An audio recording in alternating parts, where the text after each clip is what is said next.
What the Rose Did to the Cypress.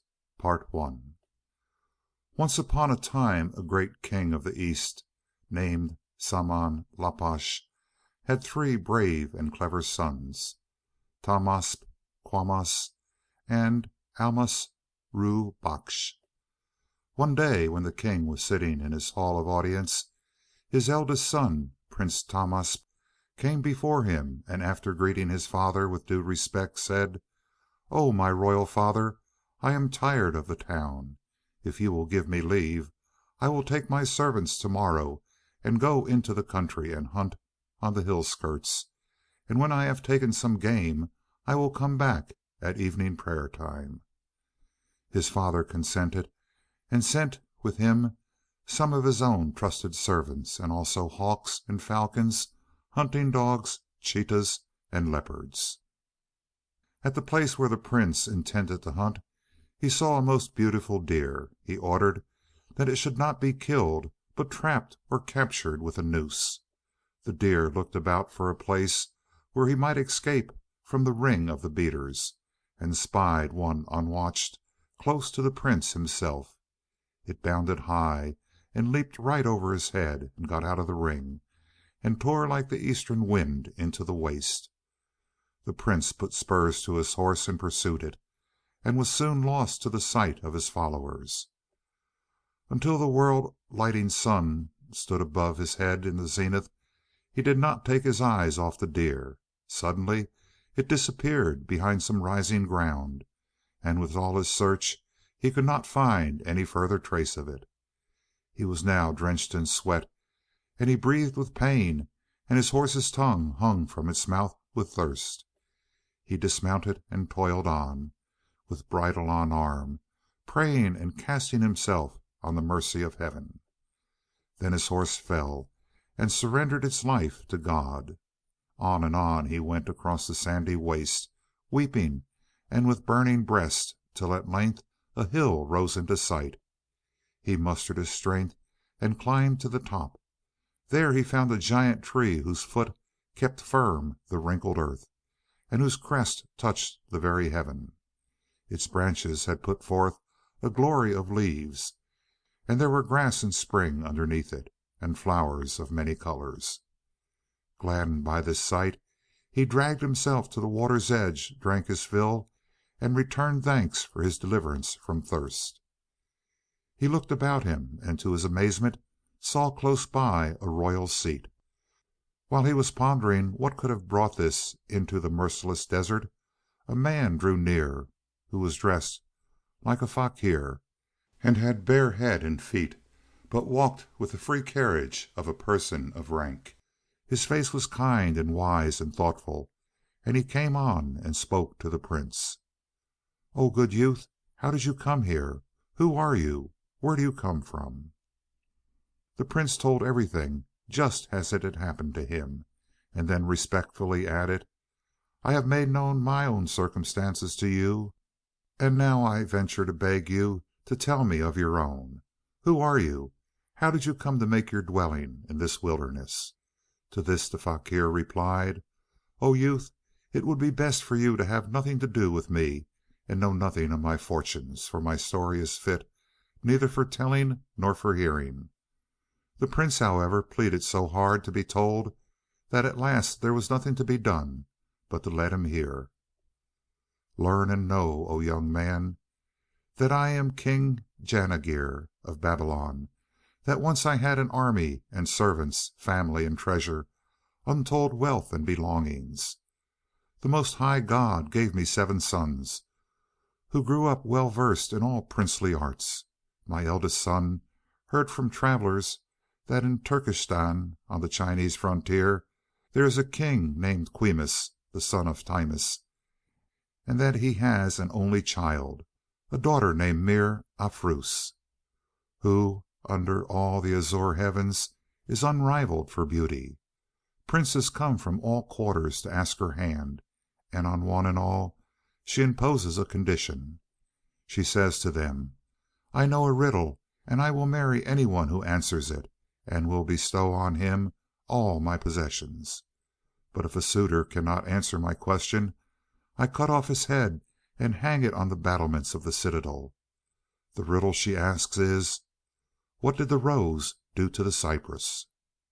Now when my son heard this tale he fell in love with that unseen girl, and he came to me lamenting and bewailing himself. Nothing I could say had the slightest effect on him. I said, "O my son, if there must be fruit of this fancy of yours, I will lead forth a great army against King Quimus. If he will give you his daughter freely, well and good, and if not, I will ravage his kingdom and bring her away by force." This plan did not please him. He said, "It is not right to lay a kingdom to waste and destroy a palace so that I may attain my desire. I will go alone. I will answer the riddle and win her in this way." At last, out of pity for him, I let him go. He reached the city of King Quimus. He was asked the riddle and could not give the true answer, and his head was cut off and hung upon the battlements. Then I mourned him in black raiment for 40 days. After this another and another of my sons were seized by the same desire, and in the end all my 7 sons went, and all were killed. In grief for their death I have abandoned my throne, and I abide here in this desert, withholding my hand from all state business, and wearing myself away in sorrow. Prince Tahmasp listened to this tale, and then the arrow of love for that unseen girl struck his heart also. Just at this moment of his ill fate, his people came up and gathered round him like moths round a light. They brought him a horse, fleet as the breeze of the dawn. He set his willing foot in the stirrup of safety and rode off. As the days went by and the thorn of love rankled in his heart, he became the very example of lovers, and grew faint and feeble. At last his confidants searched his heart and lifted the veil from the face of his love, and then set the matter before his father, King Sama-la-Pash. "Your son, Prince Tahmasp, loves distractedly the Princess Mere Afruz, daughter of King Quimus, son of Timus." Then they told the king all about her and her doings. A mist of sadness clouded the king's mind, and he said to his son, "If this thing is so, I will in the first place send a courier with friendly letters to King Quimus, and will ask the hand of his daughter for you. I will send an abundance of gifts, and a string of camels laden with flashing stones and rubies of Badakhsham. In this way I will bring her and her suit, and I will give her to you to be your solace. But if King Quimus is unwilling to give her to you, I will pour a whirlwind of soldiers upon him, and I will bring to you in this way that most consequential of girls." But the prince said that this plan would not be right, and he would go himself and would answer the riddle. Then the king's wise men said, "This is a very weighty matter. It would be best to allow the prince to set out, accompanied by some persons in whom you have confidence. Maybe he will repent and come back." So King Saman ordered all preparations for the journey to be made, and then Prince Tahmasp took his leave and set out, accompanied by some of the courtiers, and taking with him a string of 2 humped and raven-eyed camels laden with jewels and gold and costly stuffs. By stage after stage, after many days' journeying, he arrived at the city of King Quimus. What did he see? A towering citadel whose foot kept firm the wrinkled earth, and whose battlements touched the blue heaven. He saw hanging from its battlements many heads, but it had not the least effect upon him that these were the heads of men of rank. He listened to no advice about laying aside his fancy, but rode up to the gate and on into the heart of the city. The place was so splendid that the eyes of ages had never seen its like, and there, in an open square, he found a tent of crimson satin set up, and beneath it 2 jeweled drums with jeweled sticks. The drums were put there so that the suitors of the princess might announce their arrival by beating on them, after which someone would come and take them to the king's presence. The sight of the drums stirred the fire of Prince Tahmasp's love. He dismounted and moved towards them, but his companions hurried after and begged him first to let them go and announce him to the king, and said that then, when they had put their possessions in a place of security, they would enter into the all important matter of the princess. The prince, however, replied that he was there for one thing only, that his first duty was to beat the drums and announce himself as a suitor, when he would be taken as such to the king, who would then give him proper lodgment. So he struck upon the drums and at once summoned an officer, who took him to King Quimus. When the king saw how very young the prince looked, and that he was still drinking of the fountain of wonder, he said, "O youth, leave aside this fancy which my daughter has conceived in the pride of her beauty. No one can answer her a riddle, and she has done to death many men who had had no pleasure in life, nor tasted its charms. God forbid that your spring also should be ravaged by the autumn winds of martyrdom." All his urgency, however, had no effect in making the prince withdraw. At length it was settled between them that 3 days should be given to pleasant hospitality, and that then should follow what had to be said and done. The prince went to his own quarters and was treated as became his station. King Quimus now sent for his daughter and for her mother, Gulrukh, and talked to them.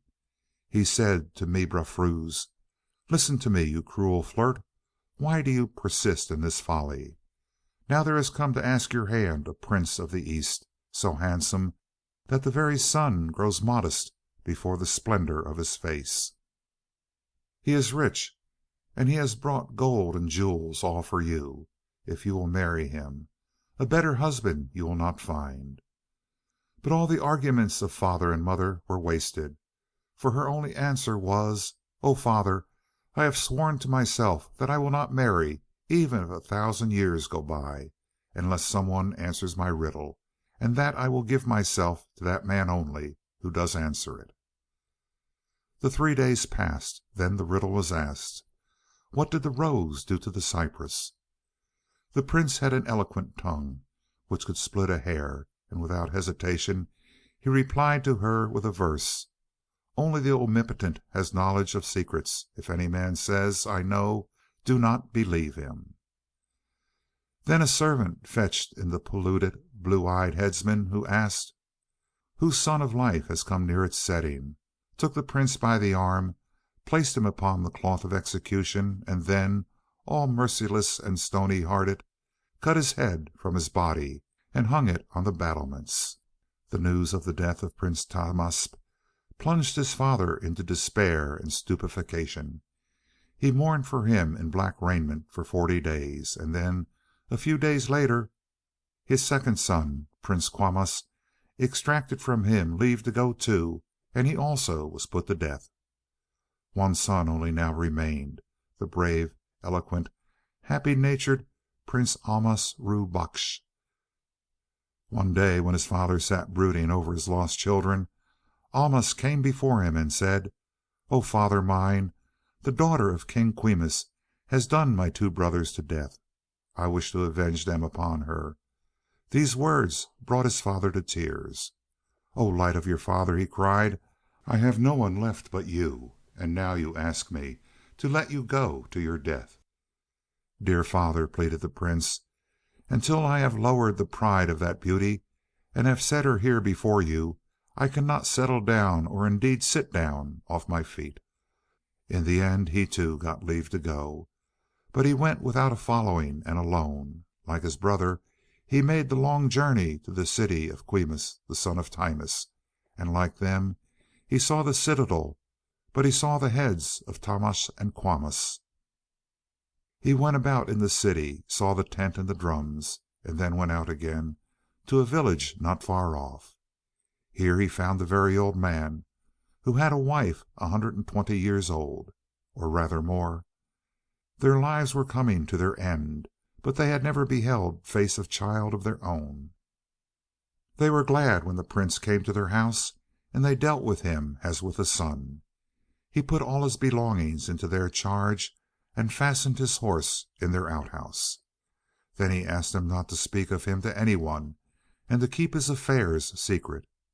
He exchanged his royal dress for another, and next morning, just as the sun looked forth from its eastern oratory, he went again into the city.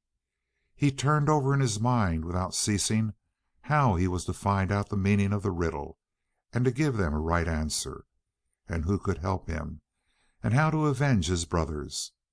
He wandered about the city, but heard nothing of service, for there was no one in all the land who understood the riddle of Princess Mir Afruz. One day he thought he would go to her own palace and see if he could learn anything there. So he went out to her garden house. It was a very splendid place, with a wonderful gateway and walls like Alexander's ramparts. Many gatekeepers were on guard, and there was no chance of passing them. His heart was full of bitterness, but he said to himself, "All will be well. It is here I shall get what I want." He went round outside the garden wall, hoping to find a gap, and he made supplication in the court of supplications, and prayed, "O holder of the hand of the helpless, show me my way." While he prayed he bethought himself that he could get into the garden with a stream of inflowing water. He looked carefully round, fearing to be seen, stripped, slid into the stream, and was carried within the great wall. There he hid himself till his loin cloth was dry. The garden was a very Eden, with running water amongst its lawns, with flowers and the lament of doves and the jug of nightingales. It was a place to steal the senses from the brain, and he wandered about and saw the house, but there seemed to be no one there. In the forecourt was a royal seat of polished jasper, and in the middle of the platform was a basin of purest water that flashed like a mirror. He pleased himself with these sights for a while, and then went back to the garden and hid himself from the gardeners, and passed the night. Next morning he put on the appearance of a madman, and wandered about till he came to a lawn where several pert-faced girls were amusing themselves. On a throne, jeweled and overspread with silken stuffs, sat a girl the splendor of whose beauty lighted up the place, and whose ambergris and attar perfumed the whole air. "That must be Mir Afruz," he thought. "She is indeed lovely." Just then one of the attendants came to the water's edge to fill a cup, and though the Prince was in hiding, his face was reflected in the water. When she saw this image she was frightened, and let her cup fall into the stream, and thought, "It is an angel, or a peri, or a man." Fear and trembling took hold of her, and she screamed as women scream. Then some of the other girls came and took her to the Princess, who asked, "What is the matter, pretty one?" "Oh, Princess, I went for water, and I saw an image, and I was afraid." So another girl went to the water and saw the same thing, and came back with the same story. The Princess wished to see for herself. She rose and paced to the spot with the march of a prancing peacock. When she saw the image, she said to her nurse, "Find out who is reflected in the water, and where he lives." Her words reached the Prince's ear. He lifted up his head. She saw him, and beheld beauty such as she had never seen before.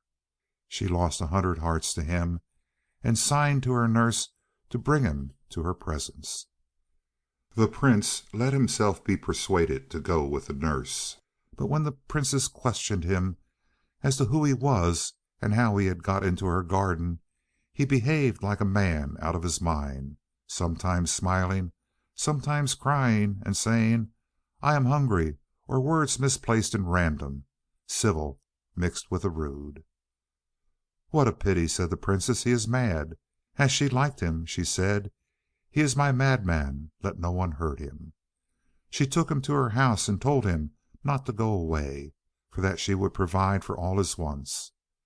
The Prince thought it would be excellent if here in her very house I could get the answer to her riddle, but I must be silent on pain of death.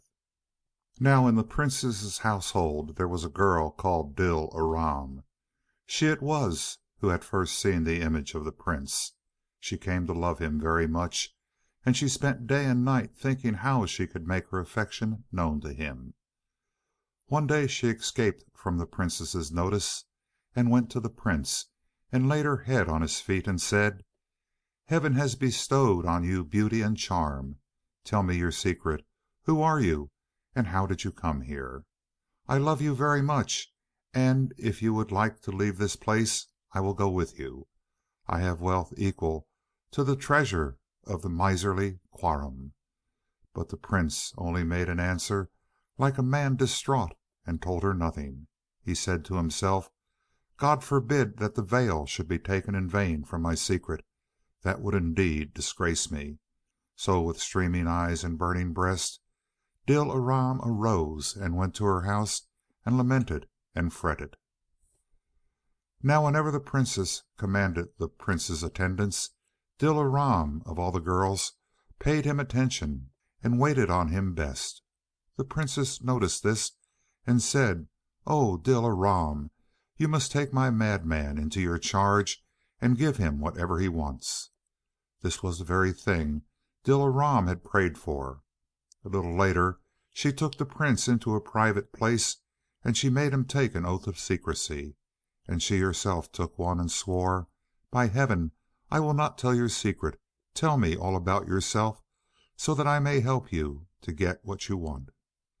The Prince now recognized in her words the perfume of true love, and he made compact with her. "O lovely girl, I want to know what the rose did to the cypress. Your mistress cuts off men's heads because of this riddle. What is at the bottom of it, and why does she do it?"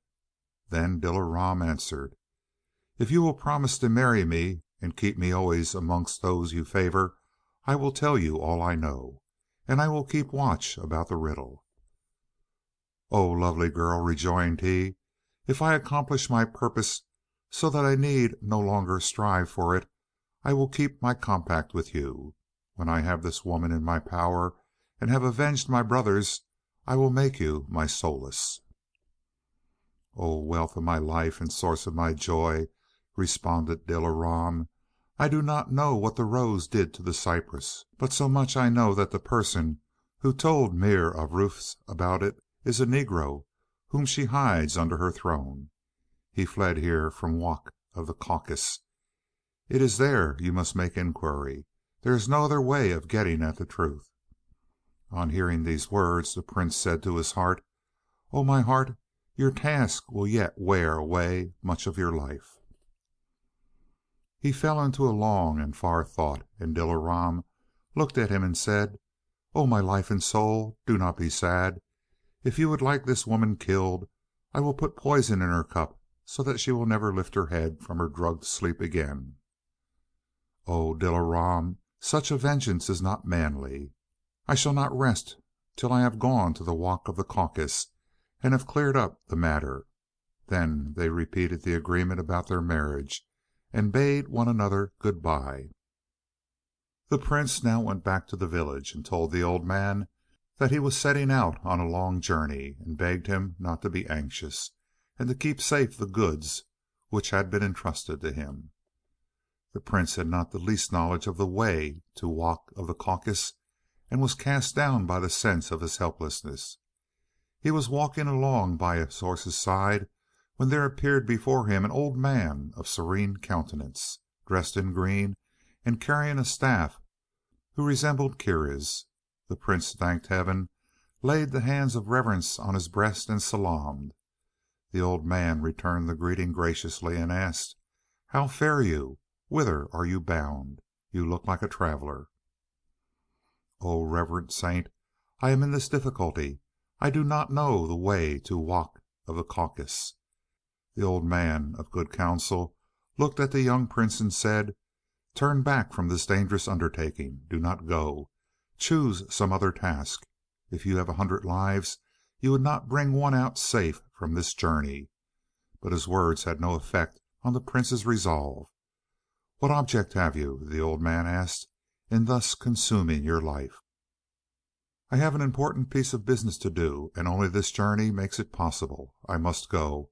I pray you, in God's name, tell me the way."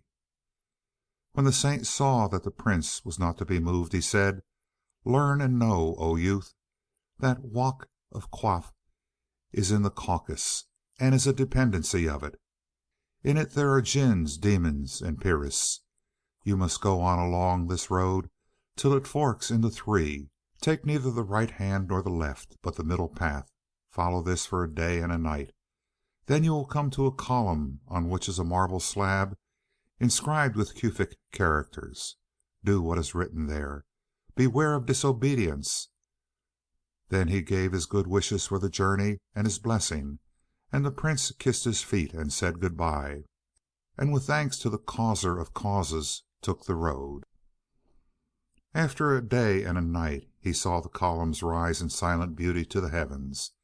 Everything was as the wise old man had said it would be, and the Prince, who was skilled in all tongues, read the following Kufic inscription: "O travelers, be it known to you that this column has been set up with its tablet to give true directions about these roads.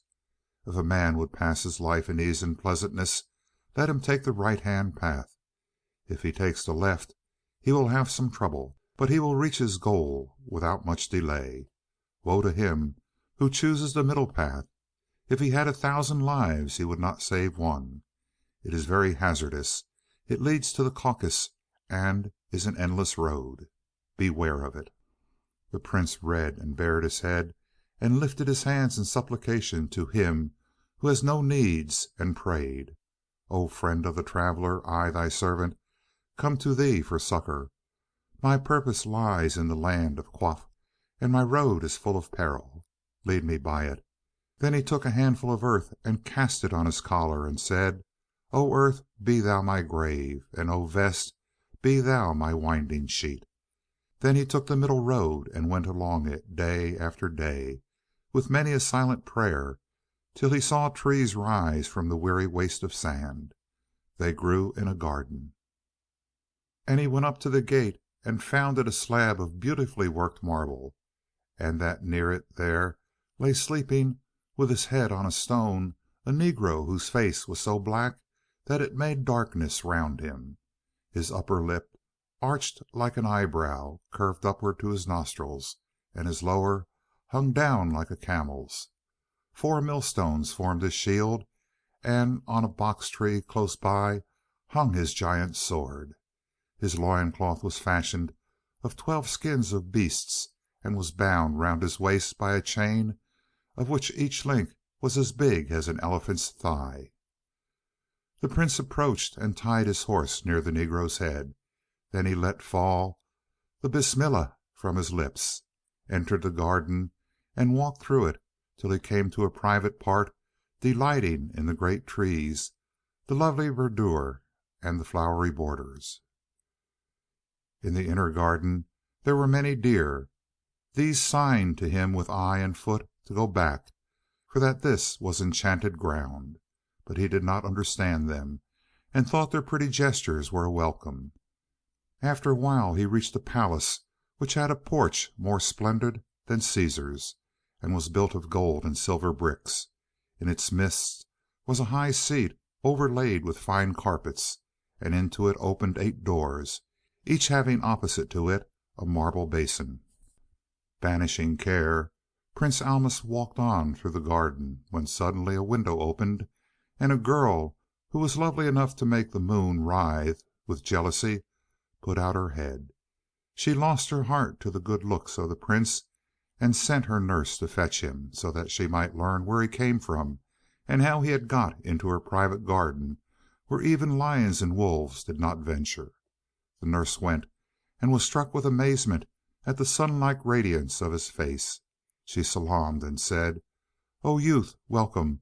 The lady of the garden calls you. Come." He went with her, and into the palace, which was like a house in paradise, and saw seated on the royal carpets of the throne a girl whose brilliance shamed the shining sun. He salaamed. She rose, took him by the hand, and placed him near her. "O young man, who are you? Where do you come from? How did you get into this garden?" He told her his story from beginning to end, and Lady Latifta replied, "This is folly. It will make you a vagabond of the earth, and lead you to destruction. Come, cease such talk. No one can go to the Caucasus. Stay with me and be thankful, for here is a throne which you can share with me, and in my society you can enjoy my wealth. I will do whatever you wish. I will bring here King Qawmus and his daughter, and you can deal with them as you will." "O Lady Latifta," he said, "I have made a compact with Heaven not to sit down off my feet till I have been to Wak of Quaff, and have cleared up this matter, and have taken Mihrafruz from her father, as brave men take, and have put her in prison. When I have done all this I will come back to you in state and with a great following, and I will marry you according to the law." Lady Latifta argued and urged her wishes, but in vain. The Prince was not to be moved. Then she called to the cupbearers for new wine, for she thought that when his head was hot with it he might consent to stay. The pure, clear wine was brought. She filled a cup and gave to him. He said, "O most enchanting sweetheart, it is the rule for the host to drink first, and then the guest." So to make him lose his head, she drained the cup, then filled it again and gave him. He drank it off, and she took a lute from one of the singers and played upon it with skill which witched away the sense of all who heard. But it was all in vain. 3 days passed in such festivities, and on the fourth the Prince said, "O joy of my eyes, I beg now that you will bid me farewell, for my way is long, and the fire of your love darts flames into the harvest of my heart. By Heaven's grace I may accomplish my purpose, and if so, I will come back to you." Now she saw that she could not in any way change his resolve. She told her nurse to bring a certain casket which contained, she said, something exhilarating which would help the Prince on his journey. The box was brought, and she divided off a portion of what was within and gave it to the Prince to eat. Then, while he was all unaware, she put forth her hand to a stick fashioned like a snake. She said some words over it, and struck him so sharply on the shoulder that he cried out. Then he made a pirouette and found that he was a deer. When he knew what had been done to him, he thought, "All the threads of affliction are gathered together. I have lost my last chance."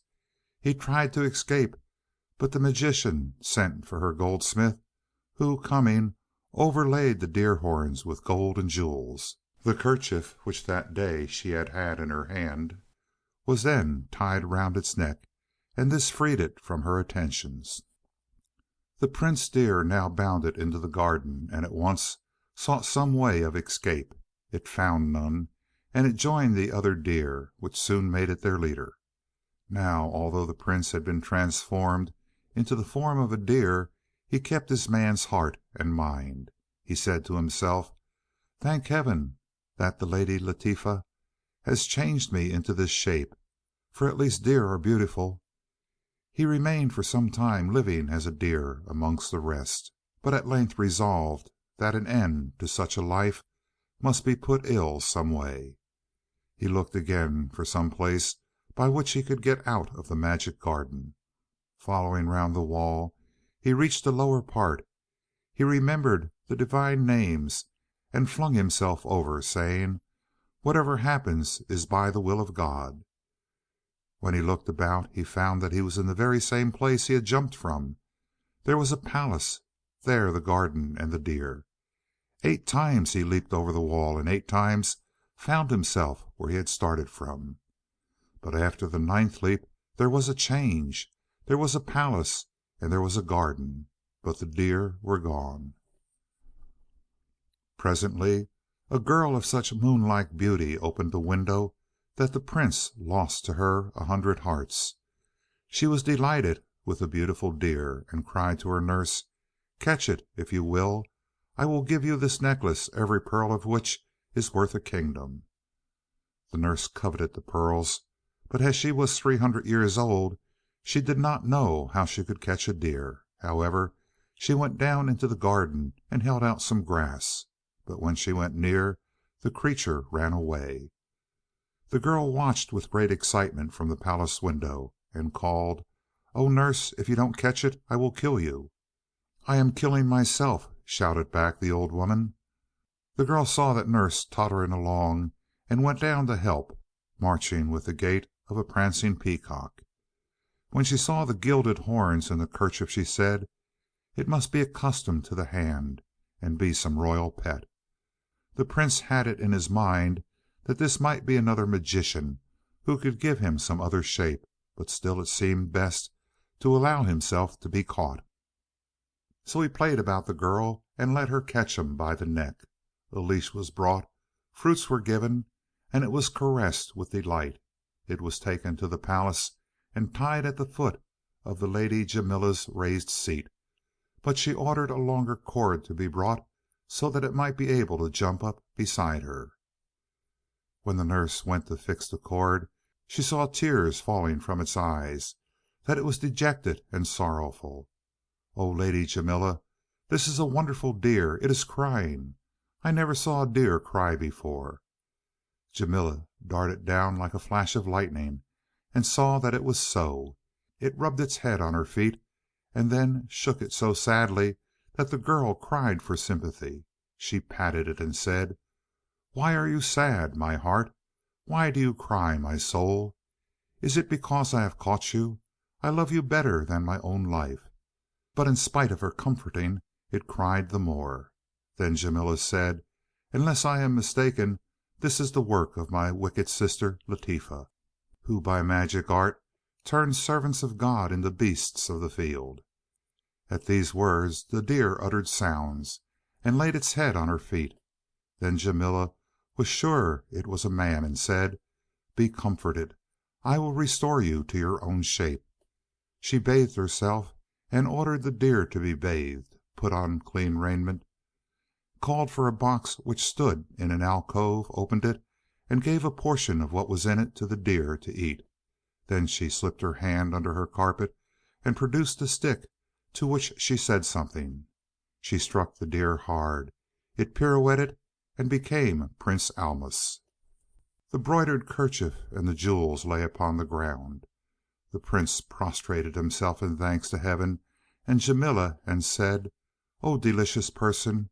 O Chinese Venus! How shall I excuse myself for giving you so much trouble? With what words can I thank you?"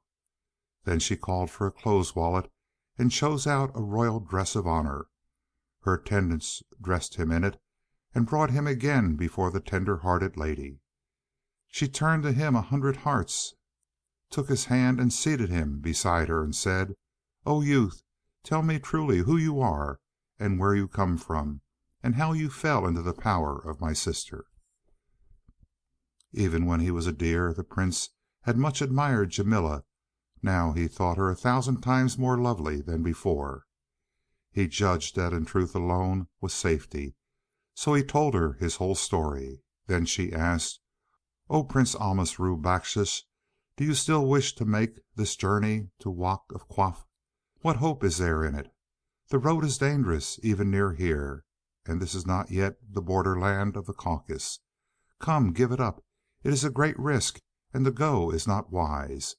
It would be a pity for a man like you to fall into the hands of jinns and demons. Stay with me, and I will do whatever you wish." "O most delicious person," he answered, "you are very generous, and the choice of my life lies in truth in your hands. But I beg one favor of you. If you love me, so do I too love you. If you really love me, do not forbid me to make this journey, but help me as far as you can.